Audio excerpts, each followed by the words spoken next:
¿Cuánto tardaremos en ver una crisis de liquidez provocada por la subida de precio del petróleo que aún no ha llegado a su pico máximo? El petróleo va a seguir subiendo y puede ser el catalizador de una crisis de liquidez que te quiero explicar a continuación. La crisis de liquidez va a tener cosas positivas y va a tener cosas negativas, pero una de las partes positivas es que se abre la ventana de oportunidad para que veamos cómo el sistema financiero adopta tecnologías de contabilidad distribuida en un periodo muy comprimido de tiempo. En concreto, activos que cumplen con ciertos estándares bancarios como XRP.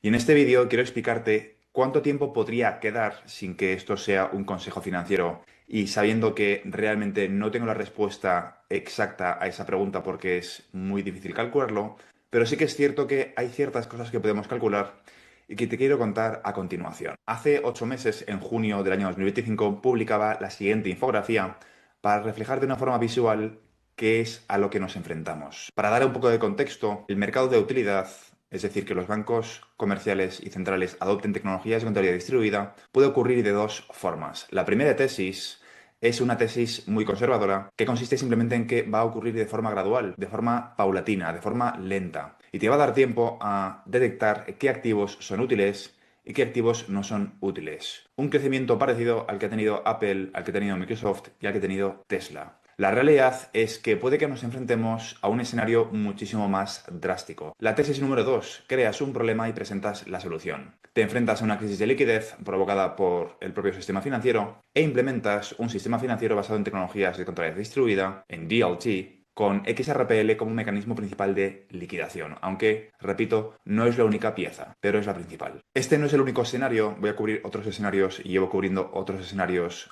4 años, porque realmente no sabemos qué palanca van a utilizar, qué excusa van a utilizar para esta implementación. Pero en verano publiqué esta pieza que no me invento yo, que explicó Jim Richards en el año 2014, explicando que el cierre del estrecho de Hormuz o de Gibraltar podía ser el catalizador de un cambio importante en el sistema financiero, de la muerte del petrodólar, y que M.A. Gallatin concretaba en una subida de precio del petróleo en yenes. Hace 8 meses vimos la primera ficha, es decir, la primera pieza que ves, la guerra en junio del año 2025, ocurrió hace 8 meses. Hasta que el petróleo ha empezado a subir de forma importante, han pasado 8 meses entre una pieza y otra. ¿Significa que vamos a tener que esperar 8 meses para ver cómo se impacta la tercera pieza? La respuesta es que no. En su momento, muchos pensaron que esto era exagerado, que esta infografía era exagerada. La pregunta ahora ya no es si los dominos van a caer, sino la pregunta es cuánto tiempo pasa entre una ficha y la siguiente. Porque si algo hemos aprendido de las crisis sistémicas es que el tiempo entre los eventos se va acortando a medida que van avanzando estos escenarios. ¿Por qué? Porque el sistema deja de amortiguar y empieza a romperse. Hoy vamos a analizar tres cosas diferentes. En primer lugar, ¿cuánto tarda o cuánto tardó en caer la segunda ficha? Es decir, pasar del conflicto al petróleo.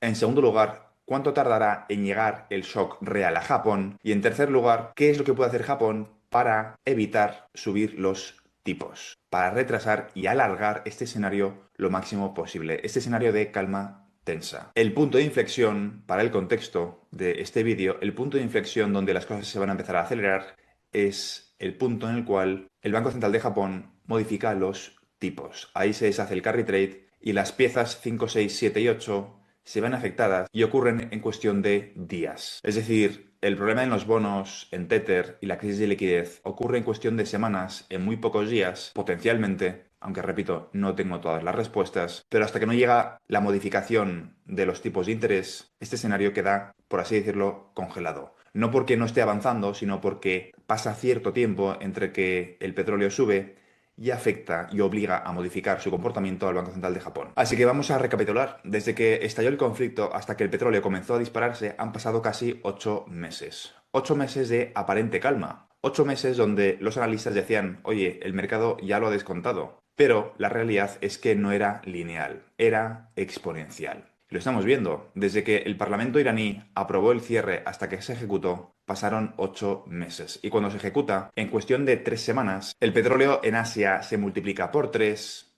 el petróleo para la aviación se multiplica casi por 4. Y la pregunta es ¿por qué? ¿Por qué se ha visto afectada primero el jet fuel? Y la respuesta es que porque el mercado es ilíquido. Poco inventario, poco stock, y el impacto va primero donde hay menos colchón. Eso es exactamente lo que estamos viendo ahora con el crudo no refinado. Lo que le ha ocurrido a la gasolina que se utiliza para la aviación es lo mismo que le va a ocurrir al petróleo, a esa gráfica exponencial del petróleo para la aviación, pero al Brent y en general a todos los índices. Solo que tarda un poquito más, porque es un poquito más líquido. Así que vamos a ver los números, a ver la cadena real del petróleo, porque el reloj ya está corriendo. Vamos al núcleo técnico. Por Hormuz pasan alrededor de 20 millones de barriles diarios. 15 de esos millones son crudo y 5 millones son refinados. Nadie puede suplir eso. Repito, nadie lo puede suplir. Ni siquiera combinando lo que puede producir Arabia Saudí, es decir, máximo 5 millones vía un oleoducto que es realmente vulnerable y que es objeto, va a ser objeto de los bombardeos por parte de Irán. UAE puede máximo producir 1 millón extra. Irán 2 millones, porque lógicamente ahora ha reducido su producción, más las reservas estratégicas que están lanzando, que de forma diaria, esos 400 millones de barriles no se sueltan de golpe, se sueltan de forma diaria, en torno a 3,5 millones de barriles diarios. Rusia, máximo 2 millones más al día. Eso significa que aún faltan entre 7 y 9 millones diarios. Y es que esto es el verdadero problema. No solamente es el transporte, es la producción paralizada. Cuando no puedes exportar, los inventarios se llenan y tienes que cerrar la producción. No puedes derramar el petróleo producido, el petróleo sacado de la tierra, no puedes derramarlo en la arena. Es decir, cuando ya no tienes más capacidad de almacenamiento, lo que haces es parar la producción. ¿Cuál es el resultado? 9 millones de barriles diarios que dejan de producirse, que no existen, que no están en la cadena de suministro y, más importante, no van a llegar al comprador final. Un comprador que espera que dentro de X días esos 9 millones de barriles lleguen. La pregunta es, ¿cuándo impactará a la producción de forma real? Esto no es el miedo del año 2022, donde había en torno a unos 3 millones que provocaron esa subida de precio. Ahora estamos hablando de 7 veces más, 20 millones de barriles diarios que no se producen. Es la mayor disrupción proporcional de la historia. Pero la pregunta es, ¿cuánto tiempo? ¿Cuál es el reloj logístico? Los barriles, y esto es el dato importante, los barriles tardan aproximadamente 4 semanas en llegar a su destino, desde que se saca de la tierra hasta que llega al comprador.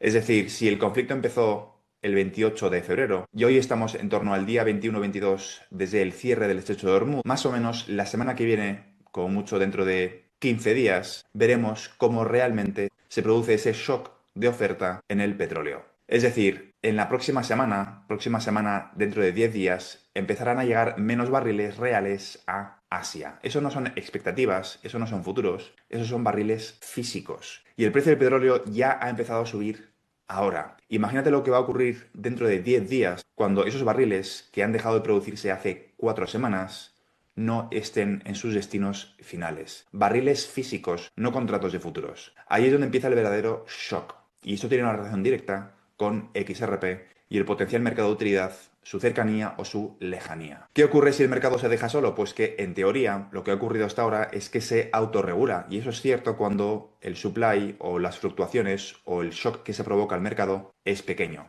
Pero en la práctica es que no lo van a dejar solo, porque si se deja solo, Brent puede irse a los $200. Y eso implica que el tráfico por Oriente Medio es cercano a cero. Y todo esto contando con el hecho de que puede que Estados Unidos imponga restricciones, igual que está haciendo China, imponga restricciones al petróleo, a la producción nacional que produce Estados Unidos y evitar que se vaya fuera de Estados Unidos. Con lo cual la situación podría empeorar todavía más. ¿Cuál es la siguiente ficha? Japón. Japón es la siguiente ficha. Japón importa prácticamente toda su energía. Y lo que realmente importa no es el petróleo Brent o el WTI, sino que es el petróleo en yenes. No el Brent en dólares, sino el petróleo crudo por el tipo de cambio. Si el petróleo sube en dólares y el yen se debilita, la inflación japonesa explota. Pero tienes que ver este vídeo en el contexto de cuánto tiempo va a pasar entre que el precio del petróleo sube, que ya está subiendo, y afecta a Japón. ¿Cuánto tiempo puede aguantar Japón este escenario? ¿Qué haces en la manga tiene Japón para intentar evitar modificar los tipos? Y aquí es donde viene lo interesante. Si asumimos lo siguiente, 15 días de reservas privadas iniciales y 4 semanas para impactar físicamente a los mercados, más 2 o 3 meses de medidas fiscales temporales, nos podemos encontrar con que el escenario más lento empuja este problema hacia octubre o noviembre. Y eso sin contar con la posible escalada que podemos encontrarnos en los mercados por el conflicto y el intercambio de misiles que puede haber entre Israel, Irán y Estados Unidos. Ahí es cuando el crudo en yenes se vuelve políticamente insostenible. ¿Significa que vamos a tener que esperar hasta octubre y noviembre para ver cómo el Banco Central de Japón modifica los tipos y el carry trade se deshace? Personalmente, no lo creo. Por la sencilla razón de que las elecciones están muy cerca y creo que a Trump le interesa solucionar este conflicto antes de las elecciones. Aunque una cosa es lo que yo creo y quiero que ocurra, y otra cosa muy diferente es lo que los líderes tienen preparado para nosotros. Yo no tengo una bola de cristal y simplemente estoy intentando adivinar un proceso que es muchísimo más complejo y del cual realmente no tengo todas las piezas de información. ¿Significa que vamos a tener que esperar otros 8 meses entre que Japón modifica los tipos y se deshace el carry trade? ¿Y otros 8 meses entre que se deshace el carry trade y afecta a los bonos? ¿Y otros 8 meses entre que afecta a los bonos y afecta a Tether y Bitcoin? ¿Y otros 8 meses entre que afecta a Bitcoin y Tether y se produce la crisis de liquidez? No, no estoy diciendo eso. Lo que estoy diciendo es que al principio, entre una pieza y otra, pasa mucho tiempo, pero luego, entre una pieza y otra, las siguientes, el espacio temporal se va comprimiendo. El punto de inflexión es cuando el Banco Central de Japón modifica los tipos. Y esto no es una teoría, me basa en lo que ocurrió en agosto del año 2024, cuando vimos en un solo día una corrección de más del 10% en las bolsas de Japón, precisamente por el carry trade. Y vamos a empezar a ver cómo la escasez del petróleo afecta a nivel real en la producción física a partir de la semana que viene. Dentro de 10 días, recuerda, son 4 semanas desde que la producción se ha parado, desde que el flujo de Hormuz se ha cerrado, 4 semanas en las cuales no ha impactado el precio del petróleo de forma real. Lo que hemos visto ahora es simplemente un pánico y una redistribución orgánica de los mercados. Pero a partir de la semana que viene, dentro de 10 días, es cuando veremos, a partir del día 30-31, estamos ahora mismo en el día 20, 21, 22, dependiendo de cuándo publique esto, veremos el impacto real porque los barriles de crudo no estarán. Ahora mismo el mundo sigue consumiendo lo que se empezó a producir hace más de 4 semanas. Los barriles siguen por mar, siguen llegando a sus destinos finales y a partir de la semana que viene veremos cómo afecta a la parte física. El problema entre ahora y agosto del año 2024 es que tenemos muchísimo más volumen acumulado con el carry trade y el contexto geopolítico es muchísimo más explosivo. Además, el petróleo está actuando como acelerador. Si el Banco Central de Japón hace una subida de emergencia, y lo hará, se van a repatriar capitales. El carry trade se deshace y eso puede desencadenar una venta masiva de bonos de Estados Unidos, tensión en la liquidez interbancaria y una congelación temporal de los mercados. Aquí es donde viene lo importante. El tiempo entre fichas se reduce. 8 meses entre el conflicto y el petróleo. 8 meses entre la primera pieza y la segunda. Pero ¿cuánto tiempo va a pasar entre esa subida del petróleo y la reacción del Banco Central de Japón? Muchísimo menos desde mi punto de vista. Aunque repito, no tengo todas las piezas. E igual que me equivoqué en el año 2022 pensando que la guerra de Ucrania era la pieza definitiva y no fue así, ahora puede que se me esté escapando algo del radar también. ¿Y entre el Banco Central de Japón y la venta masiva van a pasar meses también? No, pasarían días, no meses. Sería algo de cuestión de horas. La aceleración es exponencial. Los dominós no caen a una velocidad constante. Cada ficha está más cerca de la siguiente. Y el sistema absorbe shocks al principio, 8 meses entre uno y otro, pero luego pierde capacidad de amortiguación. Y el COVID nos enseñó algo. Los eventos improbables pueden materializarse y no significa que tengamos que vivir con miedo, significa que debemos entender la dinámica temporal. ¿Cuál es el escenario entonces más lento? El escenario más lento requiere lo siguiente: una reapertura parcial de Hormuz, cosa que no está bastante claro que vaya a ocurrir, una no destrucción de las instalaciones, cosa que tampoco está ocurriendo, y una coordinación masiva de reservas, cosa que sí que está ocurriendo. Además, hay que incluir otra cosa que es una ausencia total de ciberataques financieros. Y hace menos de 24 horas vimos como la misma persona que aseguró las Torres Gemelas ha asegurado un edificio de Citibank en Estados Unidos, quizá porque sabe que después de las amenazas de Irán, un ciberataque o un corte de algún tipo es muy posible. Los asesores de Irán y los que están en las mesas de negociación han explicado que no van a lanzar misiles a Estados Unidos, sino que lo que van a hacer es atacar la infraestructura, tanto financiera como energética, de Estados Unidos. Y todo eso puede hacer que esto que estás viendo en pantalla se acelere todavía más. Cada semana que pasa, el almacenamiento se agota. La producción cerrada tarda semanas o meses en reactivarse.